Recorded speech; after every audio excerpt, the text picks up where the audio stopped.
Witch hunts are considered one of the most remarkable and tragic events in European history. Although many people today associate witch hunts directly with the Middle Ages, most historians agree that witch trials reached their peak between the late 15th and late 17th centuries.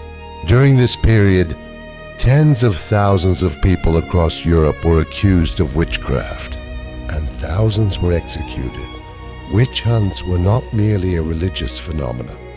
They were also the result of social fears, economic crises, political transformations, and humanity's struggle to explain the unknown. Beliefs about witchcraft in Europe predate Christianity by many centuries. In ancient Greece and Rome, there were accounts of individuals believed to possess magical powers. Similarly, among Germanic and Celtic communities in Northern Europe, certain people were thought to have supernatural abilities. However, these early beliefs differed significantly from the later idea that witches worked in partnership with the devil. During the first centuries after Christianity spread throughout Europe, the Church viewed many claims of witchcraft with skepticism. Throughout the early Middle Ages, some religious authorities regarded stories of people flying through the night or attending demonic gatherings as mere superstition. Over time, however, religious thought in Europe began to change. From the 13th century onward, ideas about the devil's influence in the world became increasingly prominent. This shift in thinking occurred during a period when Europe was experiencing major crises. In the 14th century, famines, epidemics, and wars had a profound impact on society. Most notably, the outbreak known as the Black Death, which began in 1347, devastated Europe's population. In some regions, as much as 1/3 or even nearly half of the population perished. If livestock died, crops failed, or children became ill in a village. Many people searched for explanations not in natural causes, but in the actions of malicious individuals. Across Europe, many came to believe that witches, thought to be servants of the devil, were responsible for the misfortunes they experienced. By the 15th century, the concept of witchcraft had taken on a new dimension.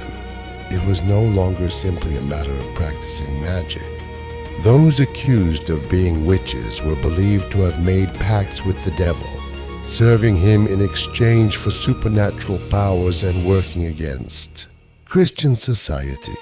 One of the most important developments that helped spread witch hunts was the rise of the printing press. During the late 15th century, books and pamphlets concerning witchcraft circulated widely. Among the most influential was Malleus Maleficarum, published in 1487. The book explained how witches could supposedly be identified, interrogated, and punished, and it contributed significantly to the spread of fear. Accusations of witchcraft were often based on little or no concrete evidence. A disagreement with a neighbor, unusual behavior, social isolation, or simply being different could be enough to attract suspicion. Elderly women, widows, beggars, and traditional healers were particularly vulnerable. Although both men and women were accused, women made up the majority of those prosecuted in many regions. One of the most disturbing aspects of witch trials was the use of torture. In many European countries, torture was considered a legitimate legal tool. Suspects could be interrogated for days or even weeks. Under such conditions, many confessed to crimes they had never committed and described events that had never occurred. In some areas, suspected witches were subjected to so-called tests. One famous example was the swimming test. The accused person would be bound and thrown into water. If they floated, they were considered guilty. If they sank, they were deemed innocent. These practices had no scientific basis, yet many people believed in them. The regions most affected by witch hunts included present-day Germany, Switzerland, France, Scotland, and parts of Central Europe. Within the Holy Roman Empire, numerous trials took place, and in some territories, hundreds of people were prosecuted at the same time. Religious conflicts during the 16th and 17th centuries also intensified witch hunts. The Protestant Reformation and the conflicts between Catholics and Protestants created an atmosphere of fear and suspicion. Both sides accused one another of being influenced by the devil, contributing to the broader panic surrounding witchcraft. One of the most famous witch trials in history occurred in Salem, Massachusetts, in 1692. Although it took place in North America, it was heavily influenced by European beliefs about witchcraft.